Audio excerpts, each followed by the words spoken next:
Hello everyone, and welcome to Let's Play Wartales. I'm your host, Colors Fade. It's episode 1.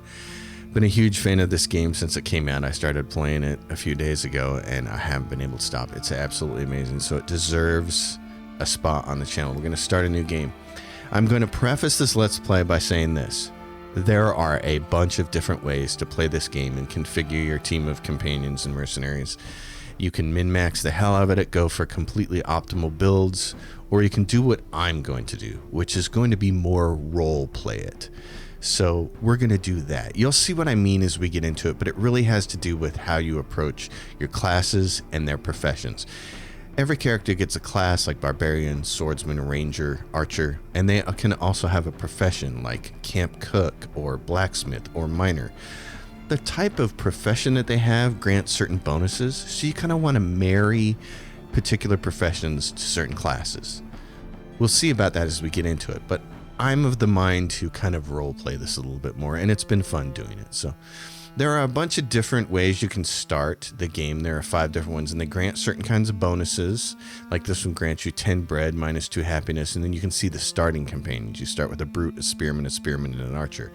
I like this one, men escorting merchants who lost their employer. You start with 150 crowns, which is a nice bonus to help you pay for a couple things early. Minus 2 medicine, but we'll get through that. You start with a swordsman, a warrior, a spearman, and a brute. I also like that part. You don't start with a ranger right off, which is kind of too bad because you really need to have a thief and a tinker and an alchemist, and all of those particular jobs go really well with rangers. But I like having this extra bit of money to start with, and I like these classes, so we're going to start with these guys. Now your companions, you can get some bonuses here. Reduces the speed at which the troops' fatigue stacks by 10%, or experience gain in combat increased by 10%, and influence gain after battle increased by 10%. I like that one a lot. Constitution increased by 10%, you'll get more hit points. Critical damage is increased by 10%, or the sale price of all items is increased by 10%. I like this one. I like having especially the influence gain, because there are some really cool things you can do with influence as you progress through the game, so I like having that. If they had a flaw, it would be somewhat meek appearance. Each companion's carry capacity is decreased by 1. Eternal dissatisfaction, no. An uncommon bout of bad luck, critical hit reduced by 3%, oh hell no. Very hard time getting up. Danger during arrest is increased by 10%. Wages paid to companions increased by 1. No, we're going to go very hard time getting up. It's not a big deal. Adaptive exploration or region locks exploration. This is something the game does that I think is really cool. Adaptive exploration. The difficulty of all regions adapts dynamically to your group's size and your unit's power. The game will always offer a challenge suited to your troop. This is basically enemy scaling. You will always see enemies of the same level as you with a couple more. So if you have a party size of 9, you'll see 11 enemies, that kind of thing. Region locked is how I've been playing it, and I enjoy it a lot because I like the whole feeling of progression of like, oh, we're stronger, we can go into this new region. So each region in the world has a set difficulty from the start. You will have to expand and improve your troop before you can explore more dangerous areas and fight more powerful enemies. So that's how we're going to play this one. And of course, what do you want to do? Combat difficulty. I've been using experienced for that and survival, and then I've been using free save mode so I can save anytime. I do want to play it on Iron Man sometime. One save, one chance. You cannot go back, and any game over is irreversible. This is the most difficult and demanding game mode in Wartales. I do want to play that sometime, but right now we're going to play this free. You can save at time limited. You can only one save per game, but you can go back at any time to certain checkpoints like the last village you visited in the beginning of a battle, etc. I would kind of like to play this mode too, because I don't need all these free saves.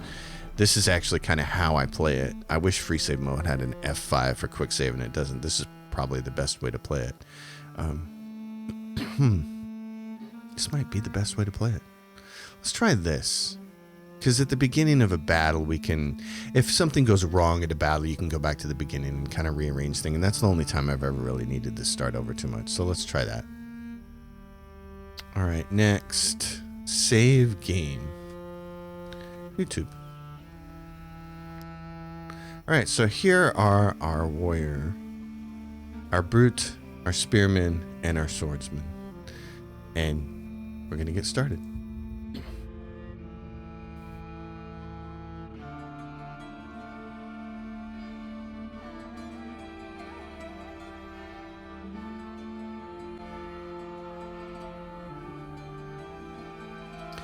A mercenary's life is never easy. After a heated skirmish with bandits, the most opportunistic of your companions have fled, leaving behind a generous payment and a furious client. Keen to make a few crowns, but not at the expense of their own lives, they now need to find a new job. Repairs and drinks won't pay for themselves, after all. So this is the coolest thing about this game, is that it's not about an overarching narrative story like The Witcher or Cyberpunk. It's really about the story that you craft as you go along. You're just a band of mercenaries. Your hardest job is making sure that everybody gets fed and gets paid, you know? That's the story so far. So right away, we're going to get a fight, which is going to be great.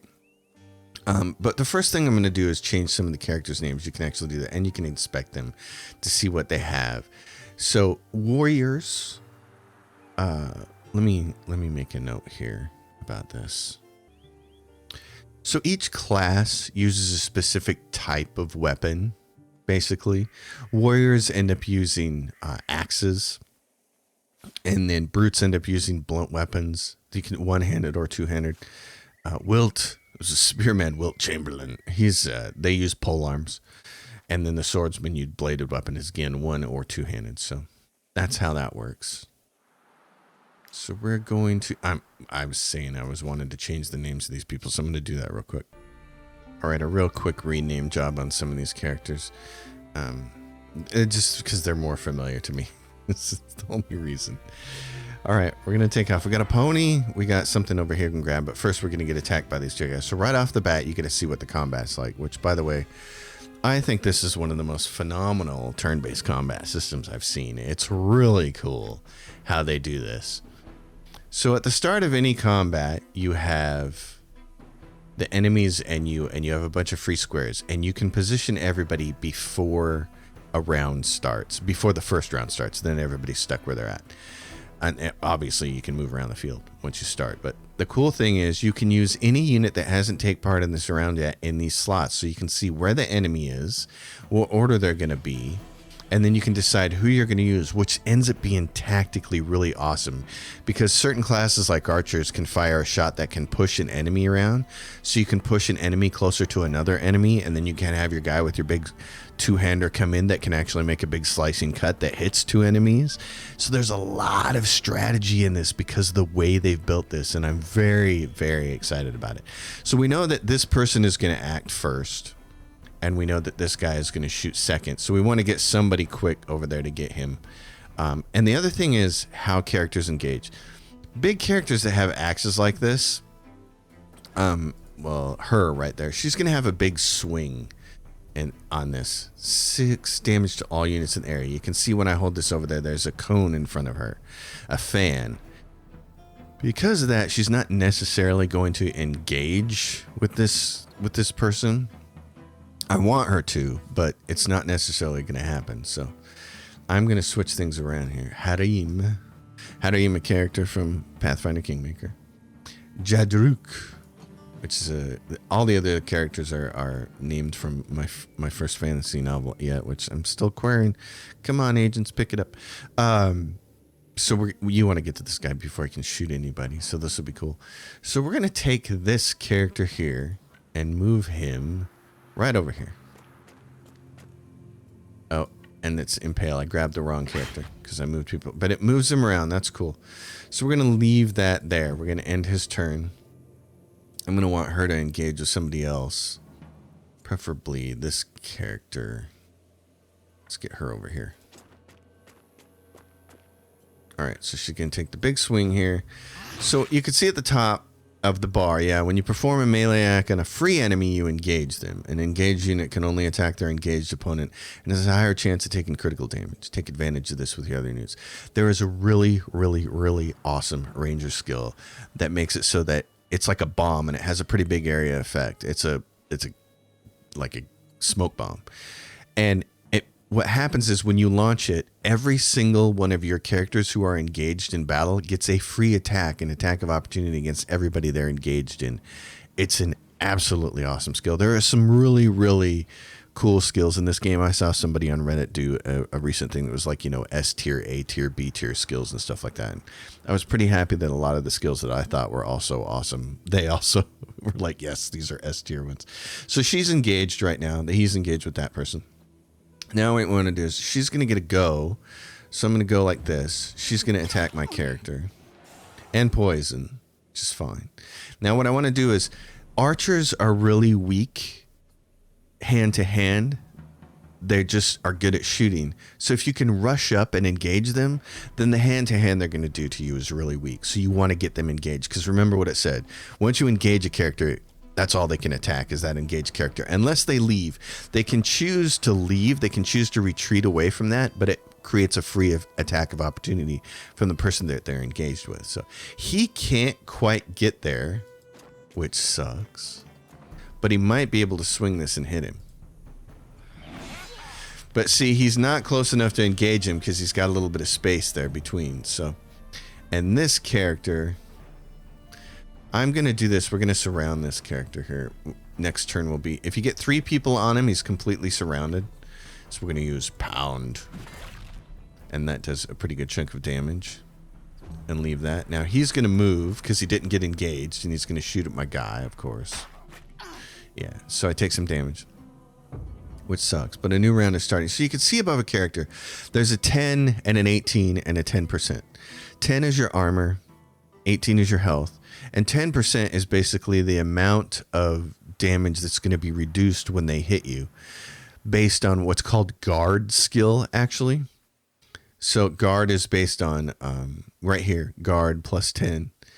So guard basically takes the incoming damage and reduces it a little bit before it starts subtracting from your armor and your health. In this case, who's going to go next? He's going to go next. So, see, so their order changed this turn. So you want to pay attention to this. So I'm going to go up here and I'm going to engage this fool by being right next to him. So now they're engaged and they do all the gesticulation. So that's how you know. So that's cool because he's engaged, which means he's not going to be able to shoot anybody else. Now over here, we're going to take this companion and we're going to move him right up on this thing. And now he's surrounded. Surround and engage the enemy with 2 allies to get a bonus to your attack. And you can see down here, the shooter is engaged in combat next to 2 free enemies. Damage taken increased by 20%. And there are ways to improve that even. And make it even more significant. So now he's there. We're going to go back here and say, all right, he's got this skill. Down here are your valor points used in combat to use. Basically, think of them as special abilities. They're what power your special abilities. And during the course of a battle, you can have certain passive abilities that make it so that you regenerate these during fight. A couple of the really easy, cool ones are like, if a ranger is standing next to an enemy but not engaged with them when they end their turn, they generate a point. Another one is like if you're standing next to an ally at the end of your turn, you get a point. So those allow you to build them up and then spend them on things like this. Deals 4 to 6 damage to the target if they have less than 50% of their health left. They have 7 of 14. It's not less than. Do you think it counts? Let's find out. Just did 5 damage. So yeah, it did 5 damage. Okay. So this ability doesn't take the same spot away as their regular abilities. So these are the things that allow them to take multiple actions in a single turn. Otherwise, you're left with just your standard attack. So he can kill this guy off, or this girl. This lady is dead. And now you get galvanization, which is really cool. Damage increased by 50%. There are special abilities you can get to trigger galvanization, or I think it's also just triggered by killing people, which is cool. So now everybody's going to do a whole bunch of extra damage. So that's the end of his turn. You can see this guy, the best he can do is punch you for 2, which is nothing. So we're going to take this character, move him up here. And in case we need, in case both of these people can hit him, you want the dude who's going to do the big arc swing to go first, because you don't want him hitting his teammates.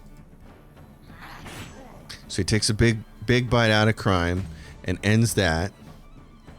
And then this guy's going to run up here, and now we're going to get him surrounded. Boom. Surrounded. Doesn't matter because he was going to kill this person anyways. Smack across the lips. And it's all done and we've won. Which is fantastic.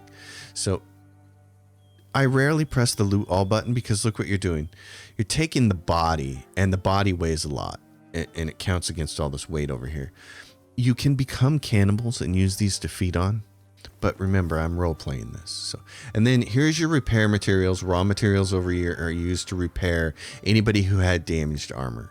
So do that. You don't always have to do that, and in fact, if you come out of a battle and only 2 people took tiny bits of damage, don't waste a repair tool on it. You know, use it the next time. Manus makes a level. So here's our first choice. He is a swordsman, and we can choose to do. You grant him one of these things. This becomes his subclass: protector, fighter, or swordsman. Laceration is really awesome skill for a swordsman. I like it a lot. Destabilizing strike is all right. You can see it reduces an enemy's guard to 0, so you're going to do full damage against their armor. And then protector, the unit and all allies in the area gain the protection status for 2 rounds. Damage taken is reduced by 30%. It's not bad either, but there are other classes that kind of play the role of tank better, and a swordsman does offense really well, so we're going to take this. Laceration is a really good skill. And then down here, you get to add to some ability here, and later on you'll have you can get a perk, basically, or what's called a wisdom, a path or something. I can't remember the exact terminology, but you can get this. Oh, it's from up here, actually. It's from knowledge. You can get a piece of knowledge. So up here is all this knowledge that you can unlock, and one of these is called career plans. This is really one of the first things you want to learn. And with career plans, you can spend some of this resource here up here, influence, to add 2+ symbols next to a different stat. So this, you're going to go willpower +2. This is going to move movement 1+1 or strength +1, and then these are not going to do anything because they're not options right here on this particular level up. I'm not exactly sure what the formula is to decide which stats you get to level up as you go. But anyway, on this particular first level up, these are our choices. Willpower is an important one, and here's the thing. I think it was different when this game was in early access. I think this number was lower. I think it was 12. But here it says 15 points. This unit survives the first time they should die in combat once per encounter, and their critical hit chance goes up as well. You basically want everybody who's going to be a frontline fighter to have a 15. It's also really handy when you have to fight the first boss. And since this is a ++ and we're going to get 2 willpower out of it, I'm definitely taking that. So that is his first level up. All right, so save the game. Now we're going to pick up some resources. We got to head to town and talk to the person. And if you're ever in doubt with what you need to do, there's basically, let's see. Well, there's a compendium somewhere. Where is it? Oh, yeah. If you're ever in doubt what to do, hit your world map, basically. Now, it doesn't tell you much right now because we're just wandering around, but we're going to go out and meet this town. Once you have some missions and stuff like that, the world map becomes your guide. That is basically how you chart the game. And again, I like to role play it. This is a game that I didn't know I needed in my life, but I've been waiting for my whole entire life.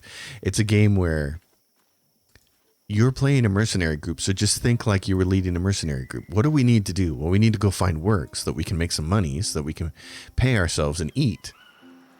So there's little things you can do along the way. Every now and then there's a little thing like that, inspect or whatever. You can travel faster on the roads. So we're going to travel faster on the roads. We're going to skip those stables down there. Those stables have ponies, and you can see that we have one pony. And in fact, everybody's going to do this. There's Bill, our pony. He has a trait. His constitution is increased by 5%. You can see how much food he uses and what his carrying capacity is. And you can do that for all of your characters. You can look and see what their traits are. You want to be careful because every now and then you get some characters with some negative traits. So strong, strength is increased by 5%. That's nice. Stocky, carrying capacity increased. He's also strong. And Manus is stocky. Wow, we got nice characters. This down here has to do with your relationships. It'll show you if they're having a positive or negative relationship with anybody else in your group. It's kind of nice. It's a minor part of the game that I feel like is going to get fleshed out a little bit more maybe later on or with DLC or whatever. These guys have been working on this game forever in early access, and it's changed a lot over time. It's a very cool game upon release. So we're gonna stop at the first village, Strong Camp. We can see what kind of goods that they have. So woolen cloth, pottery, and amber. This will be important later when all other regions get unlocked and you can start doing trade. This is a good way to make money. But for now, what we're going to do is very first visit the town hall and visit this lady. Are you mercenaries? I'll have you know that we do not take kindly to refugees in these parts. Why, you ask? Because they have overrun our streets and are now taking to the roads. Erdogan is sending our way anything with legs and a mouth that cannot wield a sword. You have your work cut out for you. There is no lack of honest folk in need of help to fend off the refugee menace.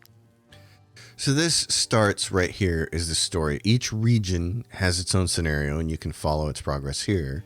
So by doing certain particular quests in here, we'll poke this up until it's complete. And that completing this scenario in this region will unlock our ability to get a pass to get across a bridge, kind of like in The Witcher, and unlock the next region up here. So that's part of our goal. But where we're going to get a lot of useful stuff is right here.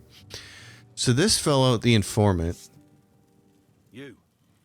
Yeah, you. You looking for work? I can give you tips and point you toward the best missions.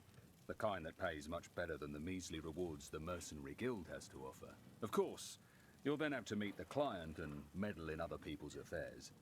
But at the end of the day, it's the number of crowns in your purse that counts, right? So he only has these 4 missions and it costs you influence to buy them, which it won't take long for you to build up the influence to get this. You can also steal one of these.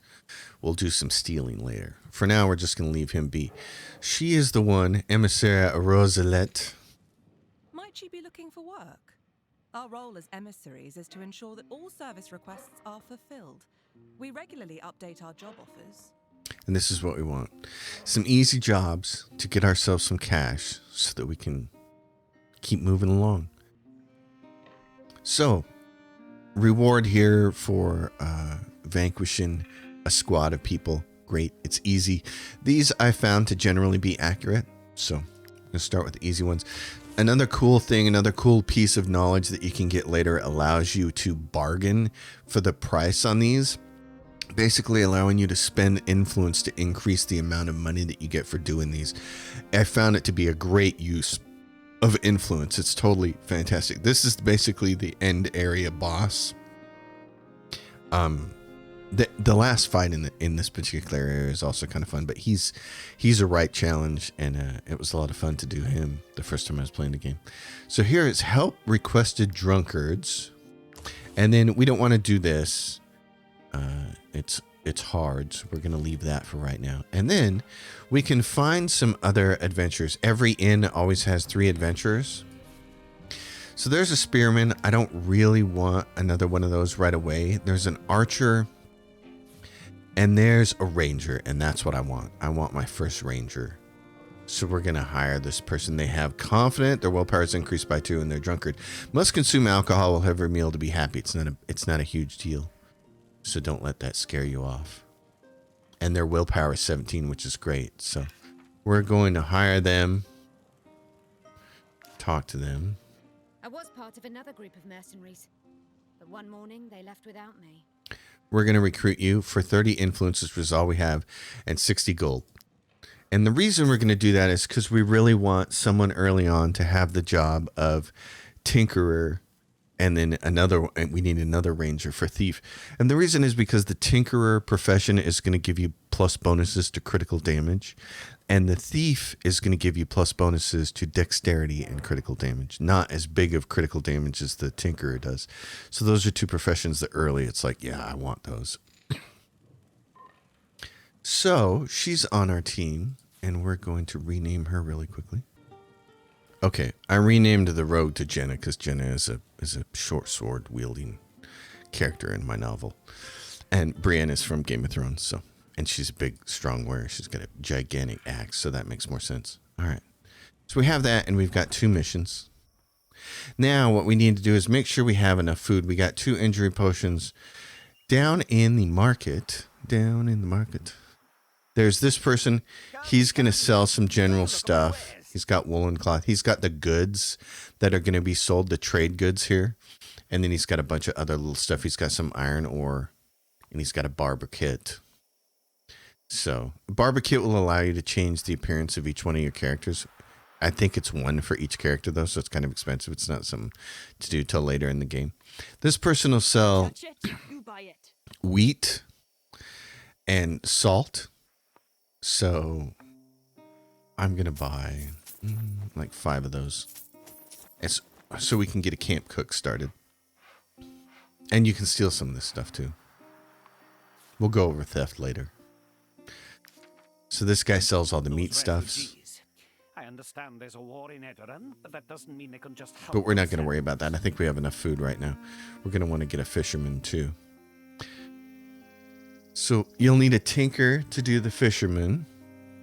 And the reason is for that is because you require a tinker to make fish hooks. So, and this is the apothecary. You're going to want to have somebody who can do this and craft this. And she'll make medicine for you. You can buy it from her. My concoctions can heal the most grievous injuries. Be sure to hold on to the vials. Sharpening oil, critical hit plus 10%. Strength oil. Every time a skill deals damage, has 50% chance to increase strength for 3 rounds.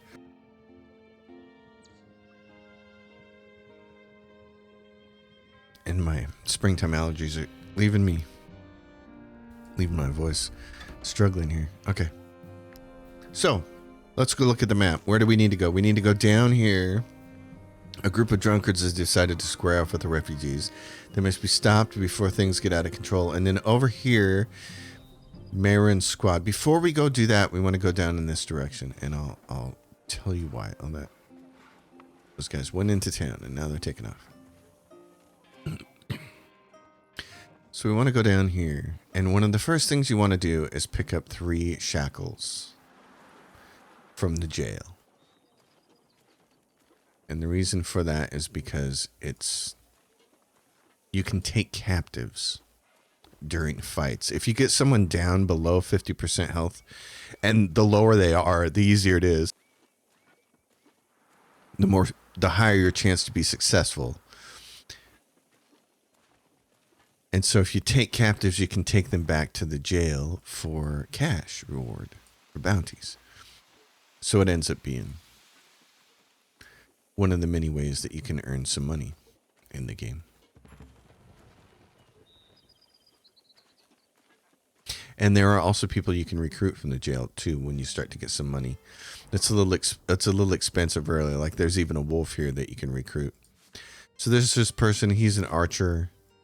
And this person is a ranger. I'd like to have him. He's clever, earns 5% more experience. Constitution is reduced and carry capacity is reduced. But he's there. And if you wanted to, As long as I'm well fed, I will follow you if you want to recruit him, it'd cost you 96. I almost want to do that because I'd really like to have a tinker and a thief right off the bat. And in my previous game, I found it really hard to find rangers. Yeah, I'm going to recruit you now. All right. The Lady Mayonnaise has offered a reward for any outlaw captured in So now we're down to 120, but I've got 3 of those shackles now, so we're going to leave. Yeah, I like that. Okay. Wilder. Well, let's give him a different name here. So I changed his name, and for the first time, I got this message that said the companions really disliked his name. So that's pretty funny. They didn't like me doing that. Well, his name is Dredis now.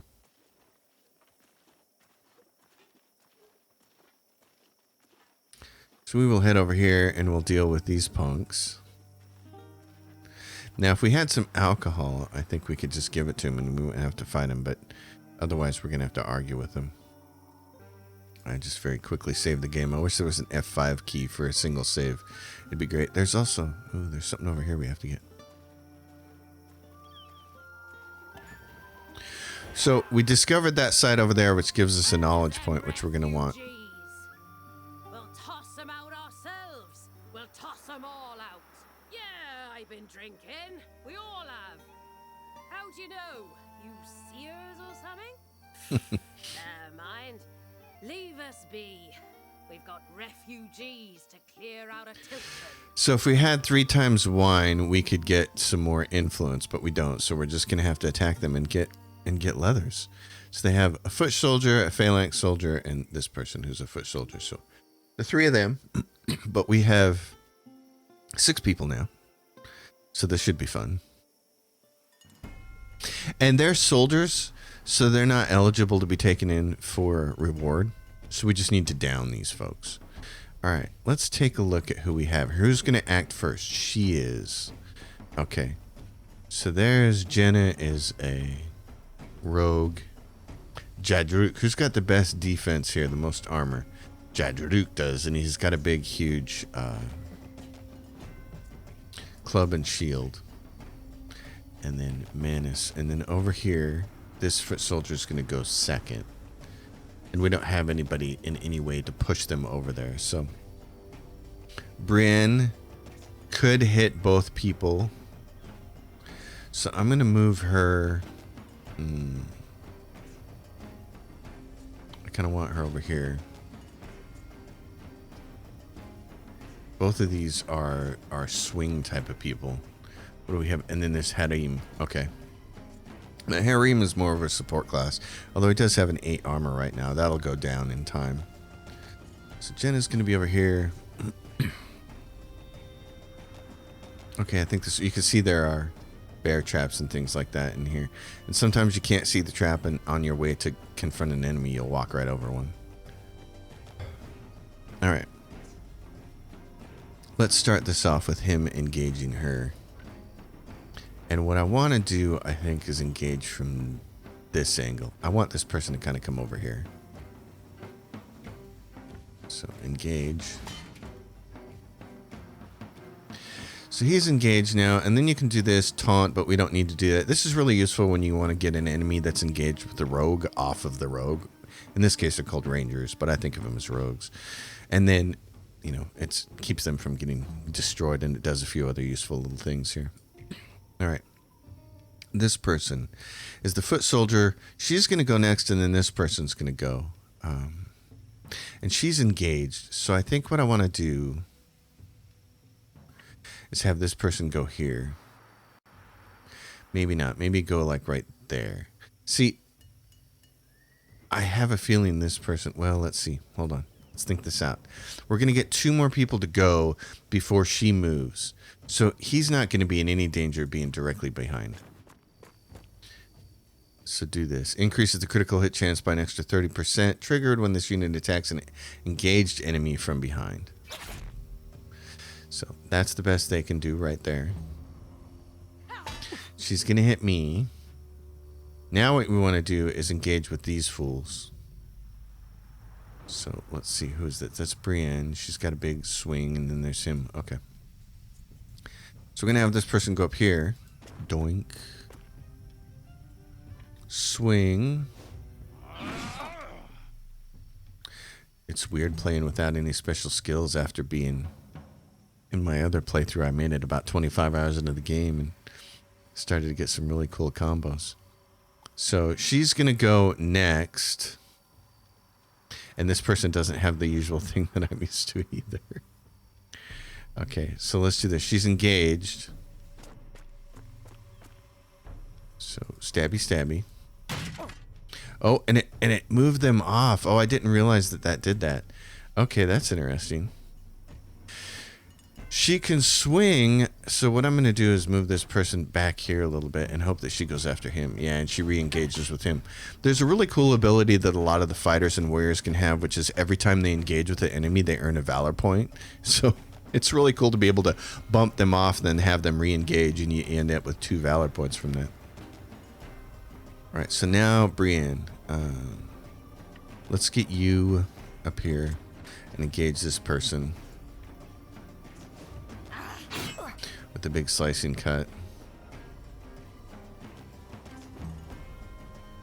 And then this person's going to attack from behind.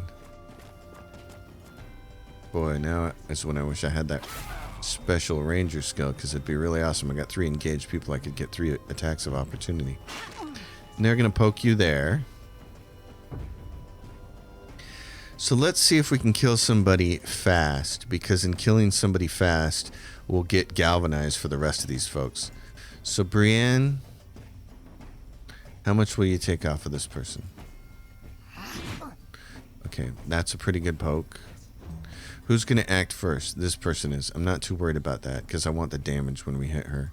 So this person is going to do... Let's see, how much? 8. This does 4 to 5 damage. Fury, the damage of the next attack is increased by 50%. Yeah, but I got to wait a whole round to do that. Let's just poke that person like that. And then what we're going to do is move here. She's going to swing. Did a little bit of damage to our armor. Not a big deal. And we're going to take this person.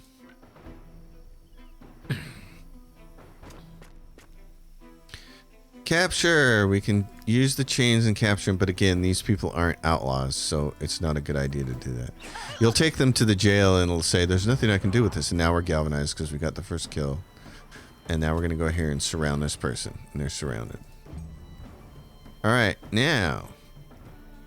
you are engaged and there's nothing you can do. You can hit that person, which I don't really want to do.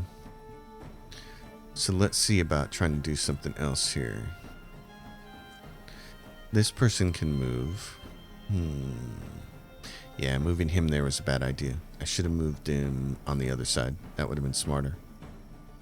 Because now he'll get hit by this person who can't engage, or they can disengage and try to move. It's probably better than hitting my teammate who has pristine armor. Yeah.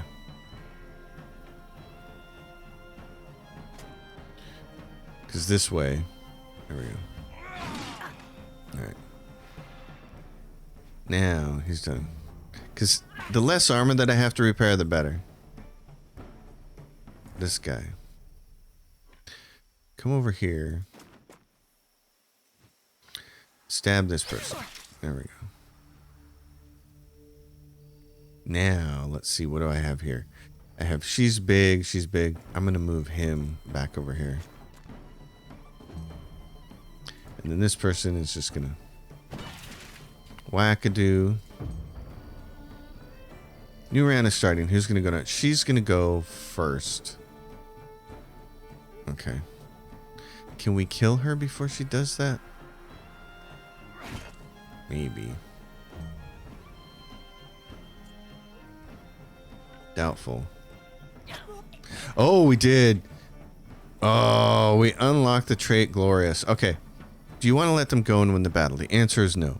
And here's why I say that. Because I think you have a chance to get loot off of each and every one of these characters. I'm not entirely sure about that, but I think so.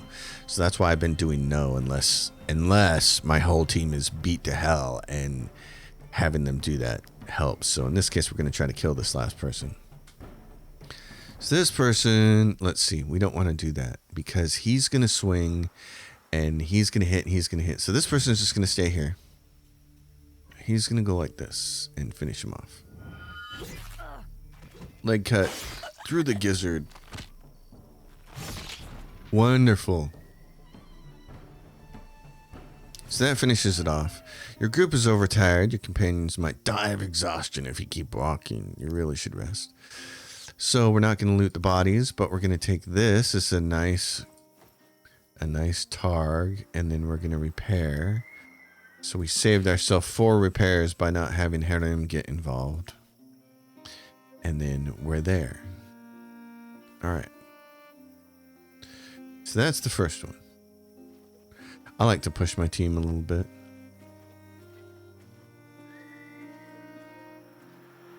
At least a little bit. Now we're going to camp. So here's the first thing. You can rest at a campfire and you can't feed your troops and pay their wages to avoid unrest. You have to pay every 3 days. Resting refills your fatigue meter, restores valor points, and speeds up time. Now, here's the important thing. Here's a workshop. You need to assign a tinker. And who we want as a tinker is you want a ranger, basically. So we're going to pick one of our rangers. And I'm going to pick Jenna. So Jenna, we're going to take you and we're going to say, and she's a tinker anyway. So where is she? She's right here. So you take her and you pull her over to the table and she starts tinkering. Now, from the tinker table, before we even do that, let's level up Harim. All right. So he can get strength. I got to check something. Yeah, so when it comes to this person, the spearman, again, willpower, constitution, so that they can have more health. Movement is really good. You do want them to be able to move in. They're going to pick a subclass here. So every time this unit kills an enemy, you gain 1 valor point. Well, they're not going to do a lot of killing enemies. The spearman is kind of a really good support class. Although, as far as support goes, quote unquote, they have some pretty cool stuff. But it's not like, this isn't a fantasy game. It's not like they're a healer or a cleric or they're going to use magic to heal anybody. It's nothing like that. Every time this unit ends their turn next to an ally and is not engaged in combat, you gain +1. I have found this to be a really good way to build valor points with this particular class, because they will sidle up next to an enemy that's already engaged, and they will hit that enemy, and then they'll end their turn and they'll get a valor point. And later on, they have an ability where if somebody makes an attack on the ally that they're engaged with, they will then attack that enemy. So getting more free hits is always great. Every time that unit ends the turn next to an enemy that is not engaged in combat, you gain +1. Valorous Audacity. This is basically a good one to have on rogues. So I like this for this particular character. And then for them, we can't add willpower right now. So it's either constitution and movement, and I'd rather have the movement. Being able to move a lot is really useful. So back to the tinker table. You come down here, she's the novice, she's already pre-selected because she's the tinker. Everybody else doesn't have a profession yet. So you can make stuff, and this is really nice stuff. You can make a hitching post. We don't have the tools, obviously, to make it yet, but ponies assigned in the hitching post gain 10 carry capacity. You can make a tent. Assigned companion generates +1 valor point during each rest. The maximum valor points increased by +1, so it's just something easy for that. The cooking pot, which we can't make yet, it reduces the daily food consumption by 2, and then if you build an upgraded version of the cooking pot, it reduces it by a further 2, which is really nice. The camp chest is great for, you assign a thief to it and you can put items in it, and overnight they'll get laundered, and then you can take them. Stolen items are marked in red. You put them in here, they become laundered, and they are no longer red. You put them back in your inventory, you can use them or sell them. So right away, what we're going to do is we're going to craft 1 lockpick. Let's see. 1 lockpick. Get you a lockpick, and we're going to craft 1 fish hook. So she earns points for doing that. You can see in her profession, she's earned 2 of 20 points, and then she'll make a level. And that unlocks stuff for you. So up here, actually, I should have done this before I upgraded Harim, but the movement's not bad. We want to learn this right off the bat, career plans. That'll allow you to spend influence to change what you're leveling up on them. Rationing is good. I like this. Your companions are now more sensible in rationing their food. The troop eats 3 less food, which is really good when it's a really small troop early in the game. Restoration, repair materials, and village blacksmiths restore 5 additional armor points. I like that. Recruitment cost of companions is reduced by 10%. I have been running my game with, I think, let's see, 4, 5, 6, 7, 8, 9, 10, with about 10 companions. And then, 2, 3, 4 ponies for carrying stuff. So I don't feel like this is worth it because it's only a 10% reduction. If it was 50% now, that might be worth it to take it really early. But as long as your companions don't die, you won't need to recruit anymore. So you use this and you get 10% off a couple times, and then you're done. Feat makers, bonus maximum valor points increased by 1. Location markers, your troop can add objective markers to the map. That seems kind of cool, but I haven't used it yet. There's other things that are better. Suspicion meter depleting 10% faster is nice. And there's the cannibal one if you want to use corpses. It's a good way to feed yourself, but again, we're role-playing this thing. So we're going to take rationing. And then over here in tinkering, you can learn things like saddlebags for your ponies and some other stuff. The workshop Assign a tinker, a small makeshift workshop for your companions to use to create useful items. So we already have it. It is this thing, the workshop. But if you go up here, you can see what it does. If you learn it, you get a bonus. You can dismantle low-value weapons and armor accessories to obtain up to one of the resources, what these things are. Raw materials, which you use for repairing. The campfire bonus generates an extra happiness during each rest, etc., etc., etc. So I haven't spent a lot of time building a lot of, or using points for a lot of these things. I tend to use them here and elsewhere, and the other knowledges that will unwrap. Restoration's kind of nice, and run. I never used run before. I'm not sure I want to have it. Wages paid to companions reduced by 10%. I think I'd rather have that. So let's do that. So we don't have anything else to assign companions to. We don't have a fully built-in camp. And this guy, can we get you right there and you? Oh, we can only assign 4 people to the camp? Okay. Well, there we go. So then you just right-click on the campfire, and you have to put in enough food here to make everybody happy. So we got bread and veggies. So we're going to have to get a pot and make some stuff, and we're going to have to go fishing. So the day passes, +4 companions' happiness assigned to the campfire. You can see our happiness is 8. Your troops' happiness increased by +3. And then what happens is when you go over, you can see when your happiness is 15 or higher, the experience gained in combat increases by 15%. And any gain over 15 grants you 5 influence per happiness. So the higher you can get, the better. You want to use this. This influence is really valuable. And of course, because we had a tinkerer assigned to the table, we got 2 more raw materials. This is fantastic. So you click on this and bring yourself back to here. This is great. So now we're going to go up here and take care of this. And that'll probably be all we can get done this episode. But you can see how this game has a lot going for it. It's really cool, the whole idea of being in charge of a mercenary band. Oh, let's see if these guys have something we can steal. So what do we have? We have this. We can steal ore or salt. And then there's some ponies, and that's it. Each one, come back here later to hire ponies. These people will just tell you some basic stuff, but it's not a big deal. I'm trying to see if there's anything else. So what would steal? I need a thief, and it's going to have to be Dratus. So let's go to Dratus. Let's pick thieving. So now he's a professional thief. You can steal items using this. Each theft increases the guard's suspicion level. So if we steal this, it's plus 35 to 60. And then you got to spend a little time waiting for, this is your thief meter up here, your suspicion. The higher your wanted level, the more frequent the guard patrols will be. You are not currently wanted by the guard. And then they'll start stopping you every single time, I think, and trying to get in fights with you and stuff. So if we take this, our suspicion level goes up to 46. And then we leave. Now this gradually goes down. And there's the cops right there. There's a patrol. So we're going to go down here and we're going to fish on our way over here. Or we're going to stay off the main road so these guys don't bother us. And you'll see that it'll go down. And that's why there was one of these knowledge points that reduced it. I can't remember which. Artful Dodgers. The suspicion meter depletes 10% faster. Okay, so now we need an angler. And an angler, let's see. Who did I have here? Okay, hold on. I'm going to check my notes. Actually, we're going to wait on the angler. Now, here's the other thing. You can just pick somebody to be an angler and then change their profession over to something else. And I might just do that right now. Let's do Hattering.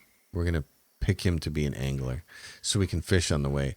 You can change his profession at any point in time if you want to. And all that's going to happen is the experience that he has earned up to this point in being an angler will be lost. So if he's like a level 3 angler and he's got 40 points into level 4, he'll lose those 40 points and drop back down to level 3 angler. It's not a bad thing. You can swap back and forth, but from a role-playing perspective and just to make things easier, I like to have a party of about 10 guys and gals, each one with their own profession, and then it makes things really easy. All right, so we have one. Yeah. So once the fish is hooked, hold the left mouse button to keep the line tight in the central zone. Don't let the fish escape. This is kind of wrong. It's kind of misinformed.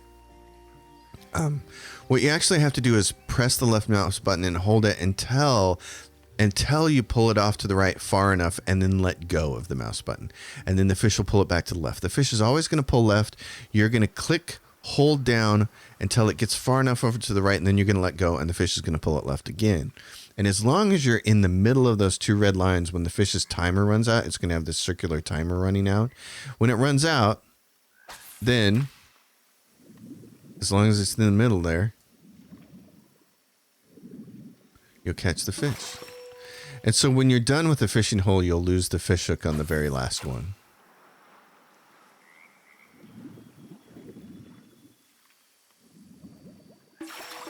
So there's another fish.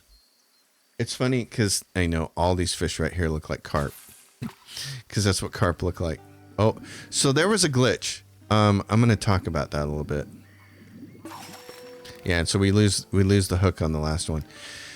This game is not entirely smooth. Sometimes there's something going on in the background with a different thread or whatever that causes it to glitch while you're trying to do one of these mini games where the UI is not catching up. But like, I don't know what's going on there. But what happens is you can be clicking, you can be about to click or do whatever I was about to do, and then, you know, it was obviously way off. It's something they need to consider fixing, because when people are playing these mini games, they don't want to be shafted like that. We got some more iron ore, which is good. We'll have to get a blacksmith very soon. What is this over here? Okay, so now where are these guys? They're up to the left here.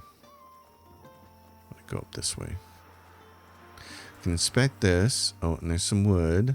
What is this? Gold earrings trinket. Trinkets can basically just be sold. I'm going to gather the wood. So you can have a woodcutter and a blacksmith. There's a profession for everything. And that was one of my gripes when I was first playing the game, because I didn't understand that you can actually switch professions on people and you wouldn't lose all of their experience. But it also, here's the thing. In general, it pays to have somebody start as a profession and stay that way. And in particular, the one profession that you don't want to screw with is your scholar. Once you pick a scholar, keep them in your party, keep them a scholar, and keep them alive, and let them keep earning experience doing scholarly things, because otherwise you could set yourself back. So don't do that. What do we have up here? Are we on the right path here? Are they up here in these mountains? It looks like it, doesn't it? Unless it looks like they should be up here. What's going on over here? There is a small thing we can inspect over here. There's a prayer book. It's a trinket, a piton, and some bread. All right. Let's save our game so we don't do anything dumb. So we don't make a mistake we can't recover from. Oh, I bet you they're in Sinister Cave. Okay, that's where they're at. Is that where they're at? Yeah, I think so. Let's go down here. This will be a good time.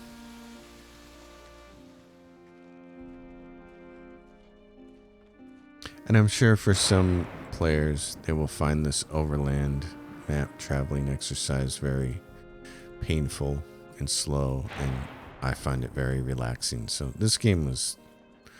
These people are wandering traders. You can stop them. They usually don't have anything too interesting.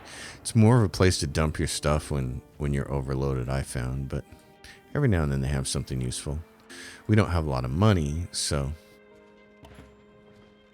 Progress made. We found the guard outpost. Suspicious. Oh, there they are. They're right there. Okay. We can see them. I don't want those guys to bother us. I don't want the sheriff and his people to bother us. We're still at 20. Okay. Now we're tired, and I don't want to get whacked by these guys. So we're going to go on here, and I don't want that to happen while we're tired. So let's see. Can we make anything new? Can we make a cooking pot? We can. Yes. Excellent. Okay. We're going to craft that. So it shows up in your inventory. Then you take it and place it anywhere you want. There. You can move it around. But so then we have to have a camp cook. And that is usually my spearman who I like to do that with. So spearman can be assigned to this camp cook thing. And he can go sit down there. And then you can come down here and you can say, yeah, I need Harim. Oh, he's an angler, but we're going to change that. We're going to go back to here and say, now I need a cook. Yep. You'll lose all experience gained as an angler novice. Don't care. We're going to have a dedicated fisherman later. So there you are. He's the camp cook. He can come in here and he can make bread. So we bought the wheat earlier and some of the salt. And you can steal salt from a lot of people. So he makes some bread for us. So now we got some extra food for supper time. And we got the fish that we caught, which is really nice. So there we go. We got a 30% chance for something bad to happen in the middle of the night. One food requirement not met. I'm not sure who it is, but here we get more raw materials, which is great. You can always go through and check. Oh, I think we had a drunkard in here somewhere. Sometimes it's the pony. That's the drunkard. It's this guy. What was it? Yeah, clever, scrawny. Oh no, it wasn't him. Strong, stocky, clever, scrawny, loafer. Oh, she's the drunkard. Yeah, so she's got to have some alcohol. Okay. All right, so so we can switch him back over and fish over here if we had a fish hook, but we don't. Let's wander over here. We're at 12 now and 11 on our suspicion meter, and these guys are going to attack. He's a corporal, then he has a level 1 henchman and raider. So let's go see if we can do this. Oh, and I should have swapped out this shield on somebody, which I haven't done yet. We picked that up at that last battle, but leaders protection. So you can right click on them and see what they got going on there. Damage taken reduced by 15%. Strength, dexterity, and constitution increase cannot be captured. But the other two guys can. And right now, a lightning bolt kills any unit it strikes. So that's really nice. And there's this thing right there. So who's going to act first? That guy is the henchman. Okay, and I've got 3 guys over there, and I've got 3 spots over here. I want them coming right here. So Dreadus, come down here. Jenna, come down here. And then that's a henchman, and this is who? Harim. Okay, we gotta move some people around here. Jadruk, Manus. Yes, Manus, you got 5 armor. Brienne's got 5 armor. Jadruk is our big one. And Harim actually has 8 armor, so this isn't too bad. Okay, what do they have? They have these 2 guys and this. I want them to be standing right there. So what we're going to do, we're going to try to get these guys caught here. I'm going to try to move around this thing and not get attacked by it. Alright, I'm going to try to land right there. Can I move any closer? Right there. I think that's still the safety zone. So he's going to stay there. And then I'm going to move. I'm going to hope both of these guys. Who's going to move first? That way. I'm going to hope they're both going to move in on him. So let's take Brienne and move her like this. I don't want to get struck by that lightning bolt, so I'm going to move her like this. And hold. Oh, he's going to walk right into it. Oh my gosh. Okay. This is when I wish I could pass people's turns, but there's nothing you can really do about that. So what I'm going to do... No. I'm going to move him. Let's see. Right here. And then... what are the odds of this guy coming over here? Probably none. Jenna probably needs to move. I'm going to move her over this way. Right in the middle. Oh, that's great. Okay. Manus, I want you to run up here. No. Wrong character. Manus. Run over here.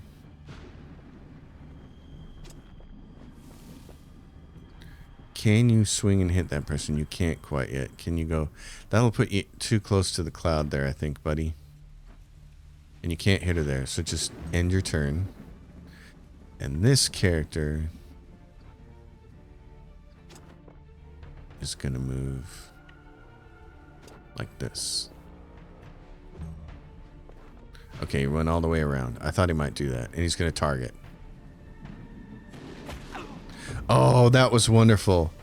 Oh my gosh. Okay, this is really awesome. So he's targeting. It's one of these moves that takes a whole turn to set off. And who's he gonna? And this person's gonna go next. So we want to get him. So Jenna. Now here's the thing I don't understand about who can capture. I gotta look something up real quick. All right. So the important salient point here is that they have to do this from behind. So she's gonna go. I don't know if she can do it from here.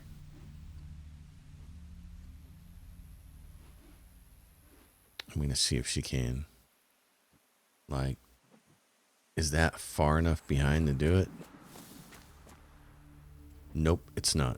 Okay. In that case, Jadruk. It's tempting to have her. I'm going to have her not. It's tempting to have her just stab this guy, but I want to try and capture him. So I've got one more chance to get him before somebody does. I can either have Manus do it, or I could have Jadruk do it. I'm going to try to have Manus do it. He's going to come in right behind this character. Oh no, he's surrounded, but where's the thing? Oh, this is the part of the game that I don't understand. This character is engaged. This character is engaged, and you don't have to have... I don't want to retreat. Why can't I... Why can I not do it against this character? This is the part that's been bugging the hell out of me. Is that sometimes you can capture people and sometimes you can't, and I really don't understand what the difference is. So I'm just gonna have to kill both of these people. Oh, yeah, see, I don't understand why. Okay.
So it creates a couple of interesting things to do. In general, you want to try poking some points into here, but there are a couple of classes, in particular warriors and swordsmen, where they have special attacks that are strength based, meaning it does damage according to what your strength is. And those are the classes where I feel like it's worth it to poke points into strength, but you're going to get a ton more strength actually from weapons. So that's something to watch out. Vanguard, available equipment. See, it shows you medium armor, heavy armor. Vanguard, available. He would wear medium armor, and he has this relentless charge, disengages and charges in a straight line, deals 4 damage to all units in their path, and applies slowdown for 1 round. Makes it harder for everybody to move. Poisoning impact, deals 4 damage to all units in the area and applies poison to bleeding units. And then this one, weakening blow, 4 to 5 damage to target and applies weaken. The damage is reduced by 50%, and he can wear heavy armor. I like this destroyer class better. I like the idea that I can hit like the leader of a group and make their damage output 50% less, and then I'm wearing heavy armor so I can engage them and tank them. And it's like, oh hell yes, I want to do that. So I'm going to pick that for them. He's going to be a destroyer, and then I'm just going to up his willpower, but I can spend a little bit of influence to double it up. So you do that, cost 10, and that's going to give him +2. So it gets him to 12. So there's that. And we're getting down on suspicion. And all I'm doing here is pausing the game while I do menial things like save. That's why I wish there was an F5 key for quick saving, or saving your one save, just so it would be faster. So we're going to head back. From this, we've completed 2 missions, and there's 2 different groups of sheriffs on the road. This episode's going to be a little bit long, but I don't want to quite end it right there. I want you all in the first episode to be able to see how the game works with turning in missions and turning in prisoners. See that we're at 156. We're at 156 gold, and we're going to earn 365. I really appreciate that the game shows you that. I just think that the developers for this game have done a whole bunch of really smart things. Clearly, their time in early access helped them immensely, and this has just been a fantastic experience to play this game. I have really, really enjoyed it. I can't overstate that. So we're going to go to Strom Camp first. We're going to stop at the Traveler's Rest. And she's outlined in green because we have quests to turn in. Might you be looking for work? Our role as emissaries is to ensure that all service requests are fulfilled. So we collect our bounties, and now we got some money. And now we're going to review and see the new ones. The Stefar gang is responsible for several cattle thefts in the area. So you can accept up to 3 of these. So we're going to accept that one because it's easy. And then there's the Free Pedra Mountain Mine, which we're going to do. You want to be able to do that, especially early, because then you're going to have access to one of the mines. And then rumor has it there's an unexplored tomb of the ancients in the region. We'll do that later. We want to have a scholar before we even do that. So even though it says average or whatever, don't do this until you have a scholar. In my case, I made my scholar an archer because the scholar class applies just straight willpower. I think it would also be good on a spearman, but that works. Next contract in 11 hours. So that gets us that. We can look at anybody else and see if there's anybody. So there's another ranger. There's another ranger, and we need an alchemist, and we need... Oh, boy. Okay.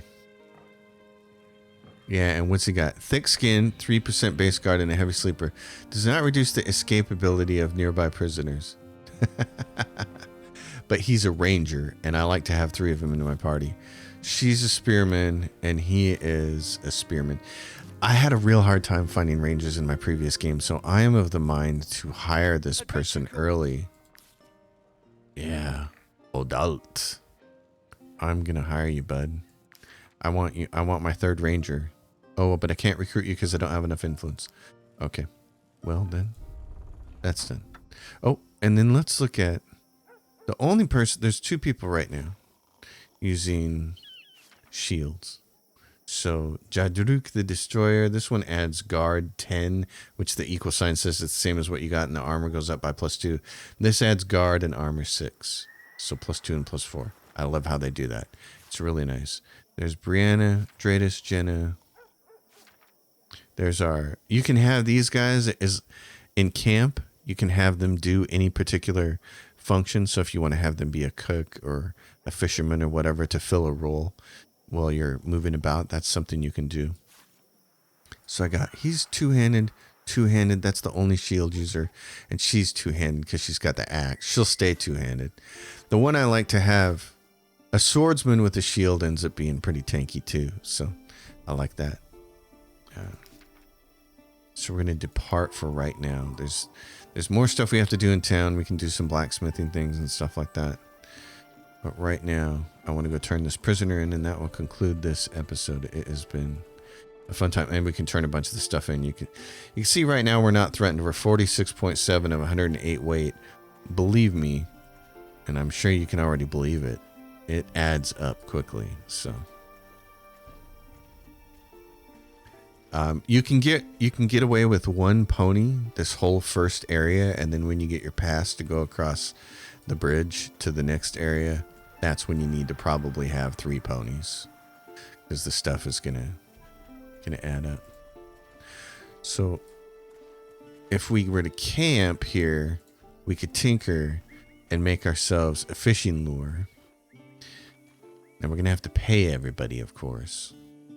But if we did that, let's look at this. We're gonna camp, and here's why we're gonna do it. Because we're gonna go to tinker. Actually, I don't think we have to quite do that here. She's our tinker. Confirm. We're gonna say make us a fish hook.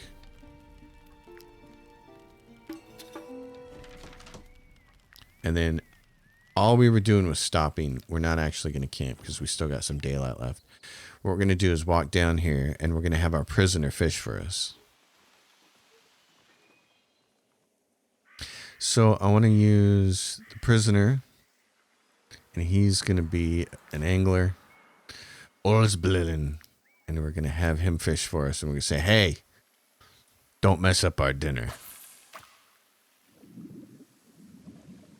I don't know what other kinds of bonuses you get for having a higher level angler, like if you get more hardy fish or anything like that, but what's cool is you can learn recipes. So you saw like a fish counts as 4 food. Well, you can learn recipes that make things count for like 6 and more. So that's one of the ways that you start taking care of the food problem for bigger companies. Oh, and you saw it glitch out. So you saw that there was some background thread there took control of the game or whatever, and the UI didn't catch up, and I lost that 3rd fish because of it, and I lost the hook. So I really hope they fix that. That'd be great. And spot's still there. So usually that spot goes away. All right, in the jail, all you have to do is wander over to her. Oh, there's a pony in the jail. I found a bear in here one time. This person is a swordsman, and this person is a spearman. Boy, a swordsman. What's he got going on? He's a snorer. Increased risk of not getting along with the rest of the nearby. And he's club-footed, reduces movement. He's got 2 negative things. I'm not going to do that. The Lady Mayonnaise has offered a reward for any outlaw captured in the region. You should give bounty hunting a try. I like the way that she's going to say this next word. The word is contributing, but listen to her very carefully. Thanks for contributing to law and order. I can't stop laughing every time I hear that. Thanks for contributing. Okay. So anyway, you get your shackles back when you turn the person in, so there's no reason to ever have more than 3 chains.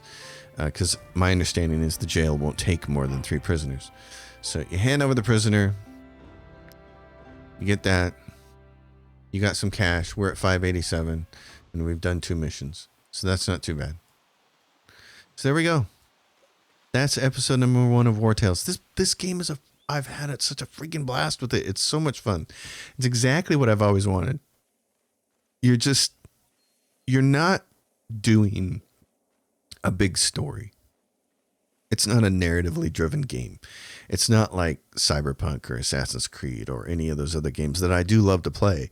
It's all about just you and your little party and the stories that you make along the way, you know, and the adventure that you're going to have and the tactical turn-based combat. So the world is really cool. It's not a fantasy world. It's not even fantasy with low magic. It's just, you know, being these mercs. I'm digging it. I'm really digging it. So if you all enjoy it on the channel, I'll keep putting up episodes. I mean, once I start a series, you know, I tend to like to finish them. The Dead Space remake being one of the only DNFs ever on the channel. I'm just having a blast with it. And if people have questions, I'm learning as I go, but I've been able to glean a lot in the first 25 hours of the game. So you're going to get to see a lot more advanced tactics as it goes along, as these character classes get more complicated, as they get more skills, and the tactics becomes far more involved with the positioning, where some classes have swipe attacks like you saw. They have an arc in front of them. Others a single target. Some people engage. You want to keep other characters not engaged in combat. And then the whole valor point system. Everything about this is really, really cool, and I'm loving it. So I will see you all next time. If you dig it, give it a thumbs up, subscribe to the channel, leave your questions and comments down below. I'll see you on the next episode. Until then, happy gaming, everyone.